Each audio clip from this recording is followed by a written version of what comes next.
Yo Gotti clapped back at Key Glock for pulling up to Big Jook's grave. And the internet has been going absolutely nuclear ever since. Y'all need to hear this. Because what just went down between these two camps ain't just some social media noise. This is years of blood, bodies, court documents, and cold Memphis streets all colliding into one moment that nobody saw coming. Key Glock, the cousin and right-hand man of the late Young Dolph, walked up to the grave of Anthony Big Jook Mims. That's Yo Gotti's murdered older brother. And the audacity of that move sent shockwaves through the entire culture. And then Gotti responded. And when Gotti spoke on it, the whole internet went into a frenzy. This story is deeper than a tweet. This is deeper than a rap beef. This goes back years, all the way to a label deal that got turned down, 100 bullets fired at a bulletproof truck in Charlotte, a man gunned down outside a cookie store, court documents with price tags on rappers' heads, and a murder in broad daylight outside a Memphis restaurant that still has no suspects and no arrests. Let me break it all the way down for y'all, from the very beginning, because you can't understand what Key Glock walking up to that grave means without understanding everything that came before it. And trust me, the full picture is way more wild than the headline. To understand how we got here, we need to go all the way back to 2014. Memphis, Tennessee, a city that bleeds music, a city where the streets and the studio are basically the same place. Yo Gotti, real name Mario Mims, was already one of the biggest names Memphis rap had ever produced. He built his collective music group CMG from the ground up, and by 2014 he was sitting on one of the most powerful independent to major pipelines in Southern hip-hop. He was signing talent, locking down deals, stacking paper, and his older brother, Anthony Mims, everybody on the streets called him Big Jook, was right there with him. Ride or die, blood in, blood out. Big Jook was calling himself Jook the Boss on Instagram for a reason. He wasn't just Gotti's brother, he was part of the infrastructure. CMG wasn't just a record label, it was a family operation, and Jook was embedded deep in it. Now there was another young Memphis rapper on the come-up at the same time. Adolph Thornton Jr., Young Dolph, Castalia Heights raised, streets certified. Dolph was moving independent, building his own lane, his own buzz, his own brand. And Yo Gotti saw that potential and wanted it under the CMG umbrella. In 2014, Gotti extended an offer for Dolph to sign to CMG, and Dolph said no, just flat out no. Didn't want to latch onto someone else's movement, wanted to create his own path. That simple no planted a seed of tension between these two Memphis titans that would grow into something monstrous over the next 7 years. That rejection was personal to Gotti. That's important. In the streets, when you decline a man's offer, especially a man with that kind of pull in your own city, that ain't just a business decision. That's a statement. Dolph was basically saying, I don't need you, I can do this myself, and he could, and that made it even worse. But for a couple years, things stayed mostly quiet. Subliminal, coded, the kind of tension where everybody in the city knew it was there, but nobody was saying it out loud. Then 2016 hits and Dolph stopped being subtle. He announced his debut album was going to be called King of Memphis, Gotti's city, Gotti's throne he was sitting on, and the shots were clearly fired. Black Youngsta, one of Gotti's artists, stepped to Dolph in person. Beef went from subliminal to visible. The internet started paying attention. Memphis started buzzing with energy that wasn't music related. But here's where it gets crazy. February 2017. Young Dolph drops Play With Yo Bitch, a full-on diss track calling Gotti out by name. No more subliminal, no more coded language. He's calling him Ho Gotti and putting the whole origin story of the beef on record for the world to hear. The lyrics didn't mince words. Dolph said straight up, you went from wanting to sign me to being my biggest hater. He made a whole music video with a Gotti look-alike draped in fur coats guzzling lean like water. A full parody, a public humiliation. Gotti fired back with his own track, Don't Beef With Me, but the damage was already done to the public perception. Dolph was making the whole thing look comical, and the streets were watching. And then the very next day after that music video dropped, February 25th, 2017, somebody rolled up on Young Dolph's SUV in Charlotte, North Carolina, and unloaded over 100 shots into that vehicle. 100 shots, fam. That ain't a random act of violence. That was meant to be an execution. The only reason Dolph walked away from that moment alive is because he was riding in a bulletproof truck. 100 rounds and not a single one penetrated. Dolph was shaken but unscathed. And in typical Dolph fashion, he went and performed at a show in Charlotte that same night and played the Gotti diss track for the crowd. Now it took about 3 months before police connected a van to the shooting, and that van had been rented by Black Youngsta, CMG's own artist. Youngsta turned himself in, maintained his innocence, claimed the van was stolen. He got released on bail, and Yo Gotti was never officially named a suspect, but the streets connected every dot. The timing, the van, the CMG connection. Everybody knew what this looked like, but that's just the beginning. September 2017. Dolph was in Los Angeles outside the Loews Hollywood Hotel when he got shot, critically wounded. He survived again, but this time it was much more serious.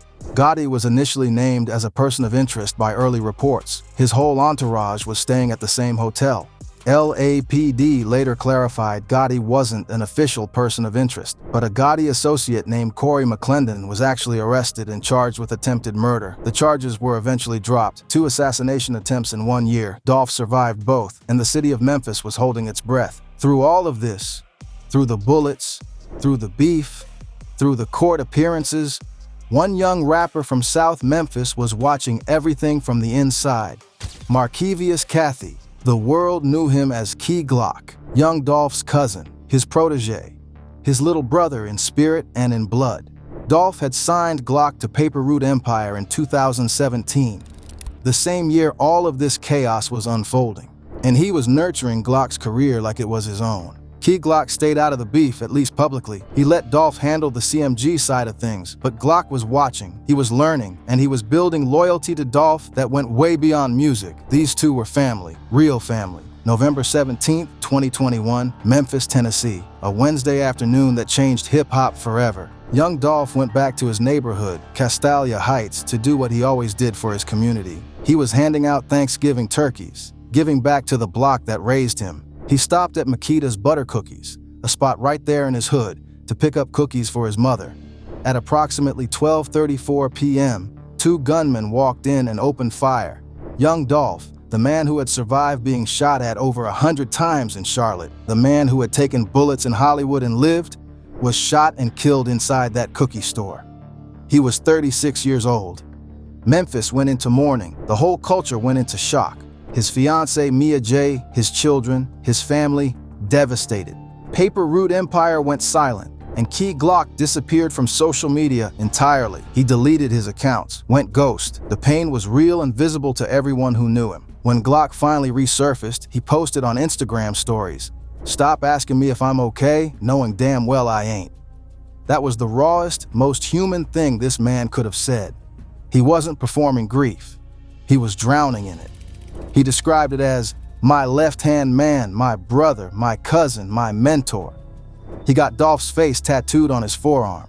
He dedicated his music to carrying the PRE legacy forward.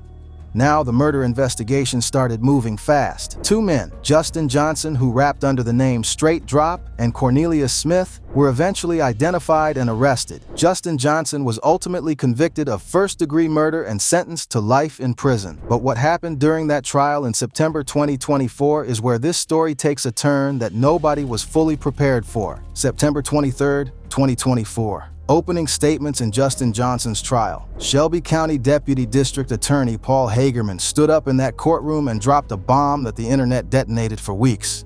According to Hagerman, Anthony Big Jook Mims, Yo Gotti's older brother, had allegedly placed a $100,000 bounty on Young Dolph's life, $100,000 on Dolph's head.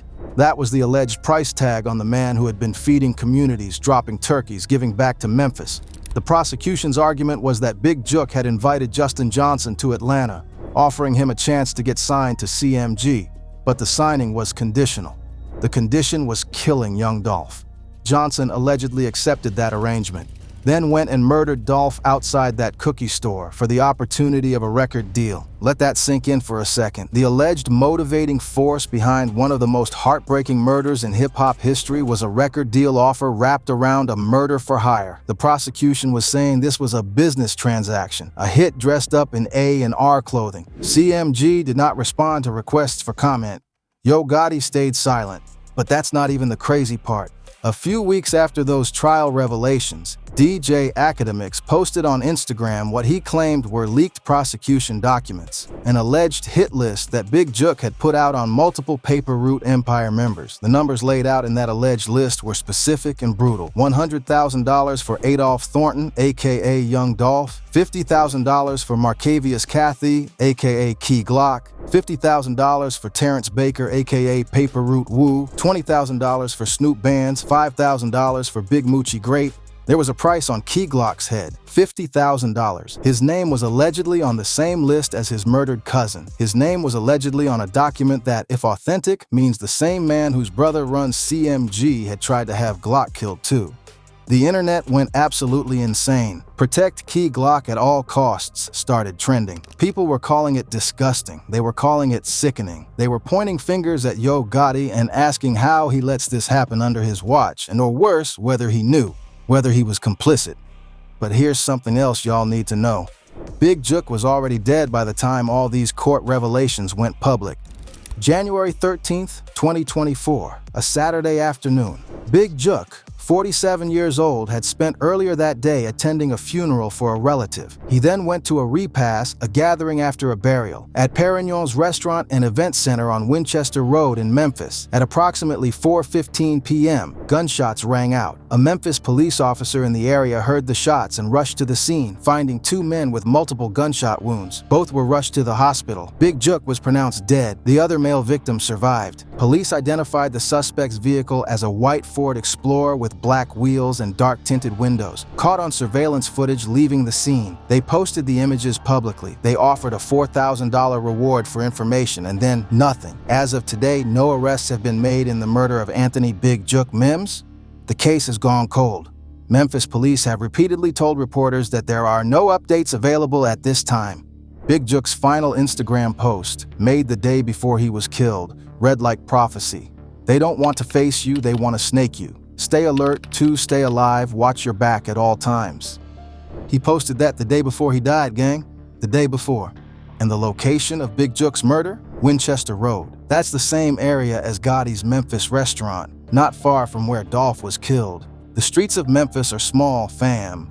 The geography of the beef is written into the pavement. The funeral of Big Jook on January 31st, 2024, at New Direction Christian Church in Hickory Hill had a police presence that looked like a presidential security detail. Snipers on rooftops, helicopters in the air. Memphis PD deployed massive manpower because the threat of violence at that funeral was real enough to take seriously.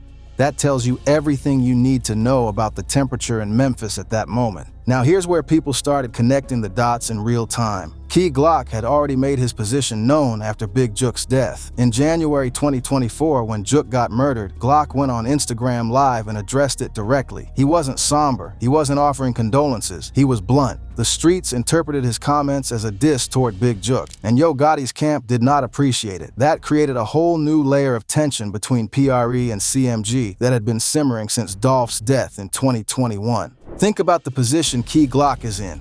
His cousin, the man who raised him, who signed him, who was more of a big brother than a mentor, was allegedly killed because of a bounty that, according to prosecutors, Big Jook placed. And now his own name is allegedly on that same hit list. $50,000 on Key Glock's head, allegedly signed off by the same man who was now in a casket. That's not grief Glock is supposed to perform publicly. That's rage he's supposed to suppress for optics. And the internet was not letting that moment pass quietly. When people heard about Key Glock showing up at Big Jook's grave, the reaction split right down the middle. Some people said that was the coldest flex in recent memory. A man whose cousin was murdered walking up to the grave of the man allegedly responsible for ordering that murder and standing over it. No violence, no words, just presence. Just standing there on that ground and letting that action speak for itself. Other people said Glock was reckless, that he was poking a bear that doesn't need poking. That with his name already allegedly on a hit list, doing something like that publicly was not just bold, it was dangerous. And then Yo Gotti responded. And it was exactly the kind of response you'd expect from a man who has never been afraid to make his position clear. Gotti didn't stay silent this time.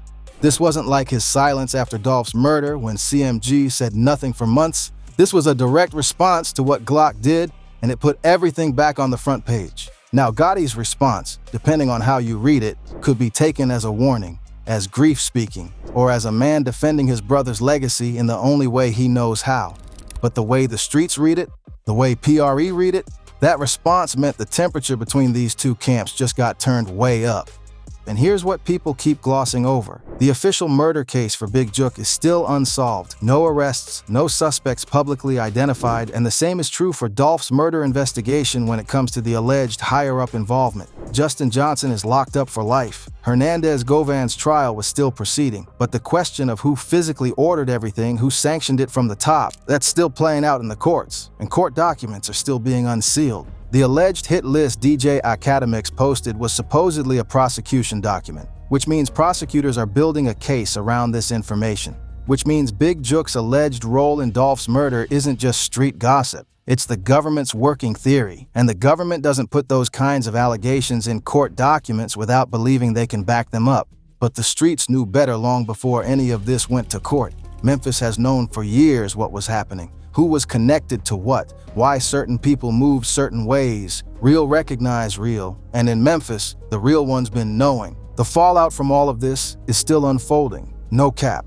Key Glock had been grinding on the music side throughout all of this grief and tension. His third studio album, Glaucoma 2, came out in February 2023 and showed the world that PRE wasn't going anywhere. He signed to Republic Records in March 2025 and dropped his major label debut, Glockavelli, in May 2025. The man has been stacking receipts while the drama continues around him. But let's not confuse his music moves for him being removed from the streets' politics.